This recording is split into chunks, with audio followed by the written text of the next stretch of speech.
નમસ્કાર મિત્રો, rocking lenders. આજે આપણે અમદાવાદમાં આવ્યા છીએ એક શાનદાર રિઝલ્ટ સાથે, અને આ બેનને એક પ્રોબ્લેમ હતો, તો આપણે એમના મુખ્ય સાંભળીશું. બેન, તમારું નામ શું છે? ભારતીબેન મકવાણા. ભારતીબેન મકવાણા. કયો એરિયા કહેવાય સર? ભવાનીનગર. ભવાનીનગર, અમરાઈવાડી. બરોબર છે. તો તમને શાનો પ્રોબ્લેમ હતો? ગાદીનો. ગાદીનો. બીજો કોઈ એના સિવાય કોઈ પ્રોબ્લેમ? ના. બરોબર. તો તમે ગાદીનો જે પ્રોબ્લેમ હતો, તો અમે તમે ચાલવામાં કઈ રીતનું હતું કે બેડ રેસ્ટ હતા? હા, ખાટલામાં જ હતી. પથારીમાં જ હતા. પથારીમાં 7 તો મહિના. ડોક્ટર સાહેબનું શું કહેવું હતું?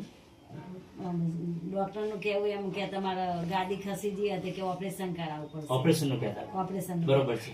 તો તમે જે આ દવા તમને જે હતી એનાથી તમને ફરક કેટલો દેખાતો હતો? તમને સારું હતું કે નહીં? આ પેલી દવા પીધી ત્યાં કશું નથી. આ દવા પીધી એટલે થોડો બરોબર 15 દિવસ. તો તમે આ કેટલા સમયથી આ દવા લો છો અમારી? 15 દિવસથી. 15 દિવસથી. બરોબર છે.